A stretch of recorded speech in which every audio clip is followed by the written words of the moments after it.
मेरे जेठ जी मुझे देखते ही दूध पीने की जिद करते। मेरा भी बड़ा मन था कि मैं अपने जेठ जी को दूध पिलाने का। दोस्तों, मेरी शादी को अभी 5 ही दिन गुजरे थे। मेरे जेठ जी ने मुझे आवाज देकर पुकारा।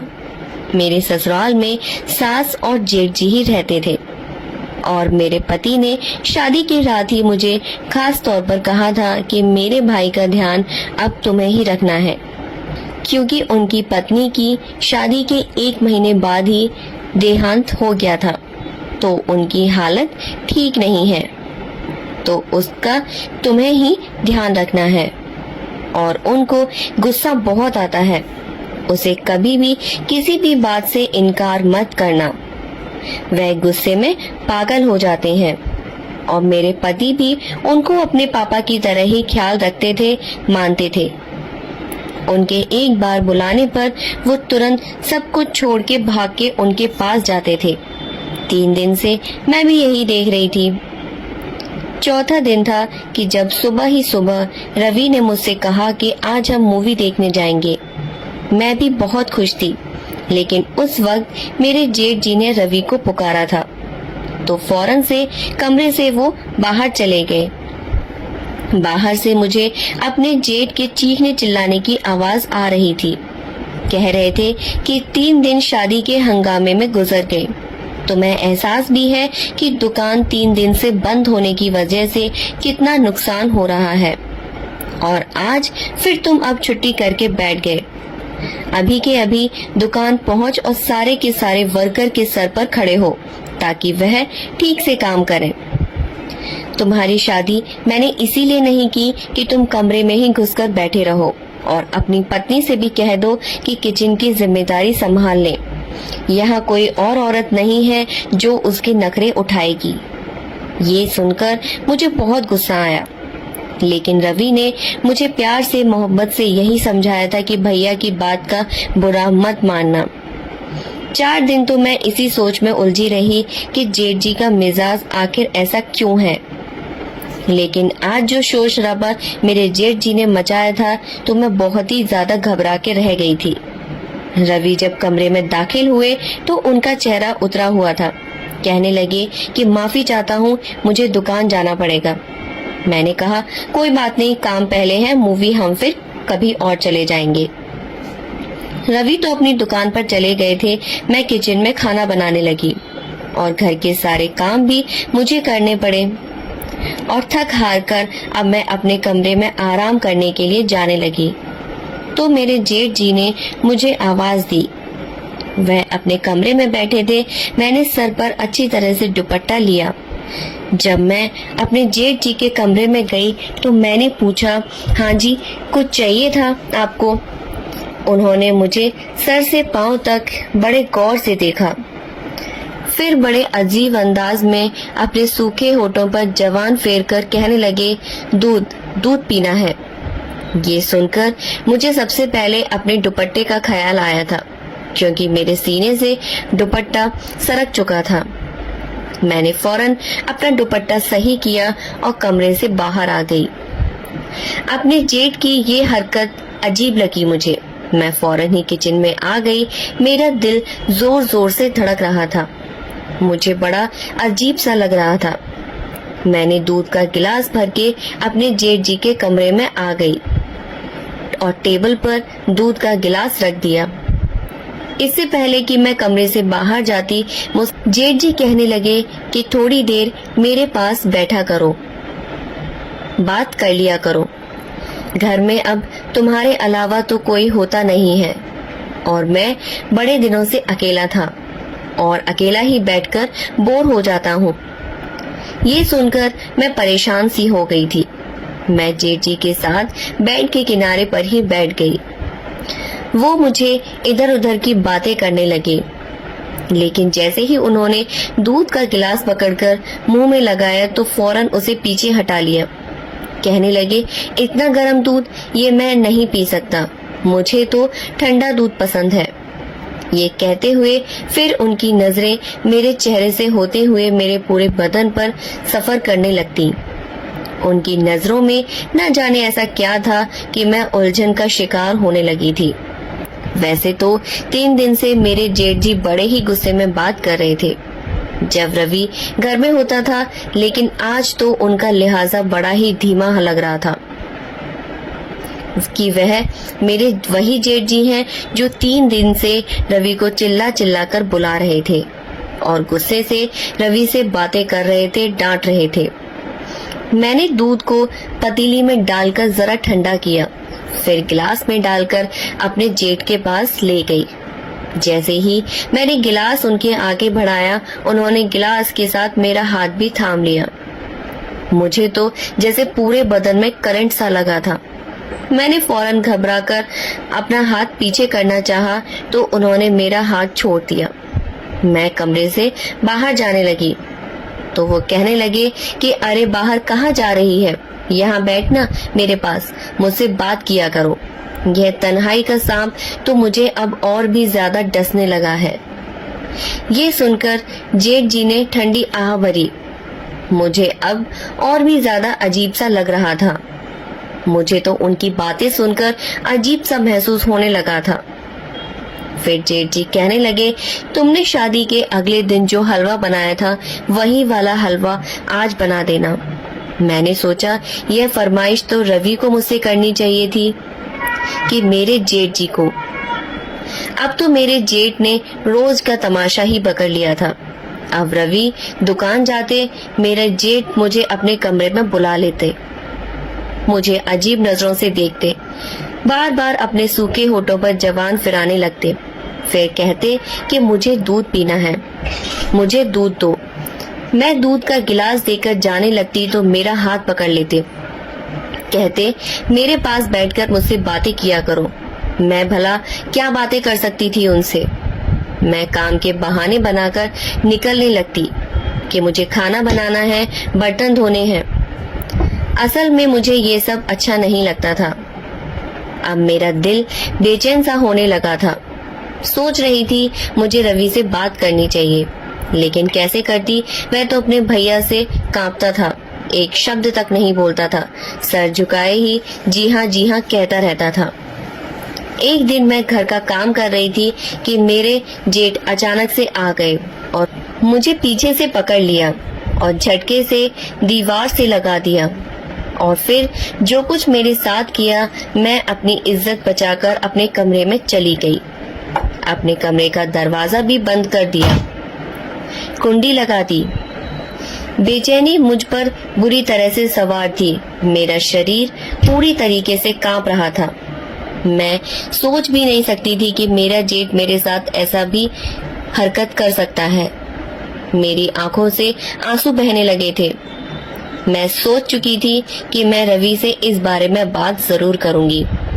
मैंने पूरा दिन कोई काम नहीं किया था, अपने आप को कमरे में बंद कर चुकी थी।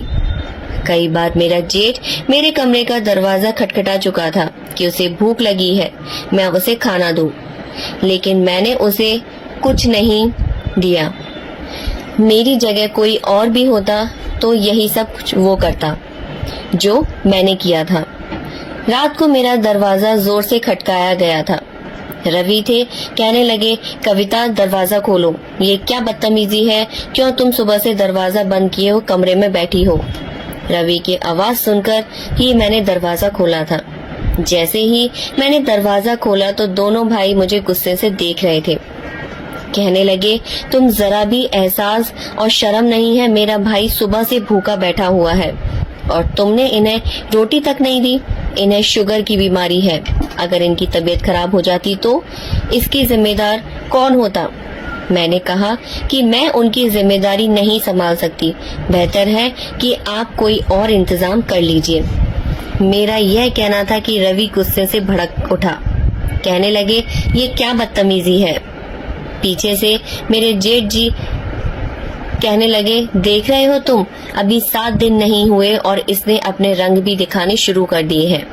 मुझे पहले ही पता था ये लड़कियां शादी के बाद ऐसा ही करती हैं और अलग होने के सपने पहले ही आंखों में सजा लेती हैं। मेरा पति कहने लगा कि आज तो तुमने ये बात कह दी कविता, आइंदा ऐसी अगर बात कही तो तलाक के पेपर पकड़ाकर तुम्हें विदा कर दूंगा। ये सुनना था कि मेरा रंग उड़ा था। मेरे पापा पहले से ही गरीब थे और वह शरीफ इंसान थे। बड़ी मुश्किल से ही दहेज इकट्ठा करके बेटी की शादी की थी। मेरी माँ भी मुझे विदा करते वक्त बोल चुकी थी कि कभी भी लड़कर हमारे घर वापस मत आना, अपने पति और जेठ की हर बात मानना और अपना घर बसाने की कोशिश करना। लेकिन जो कुछ मेरा जेठ चाहता था वह मैं नहीं कर सकती थी। उसकी हरकतें और बेबाक की गुस्ताखियां दिन पर दिन बढ़ती जा रही थी। उस वक्त रवि जितने गुस्से में थे, अगर मैं उन्हें बताती तो यकीनन मुझे ही झूठा कहते थे। मैंने कोई जवाब नहीं दिया, जाकर बेड पर बैठ गई।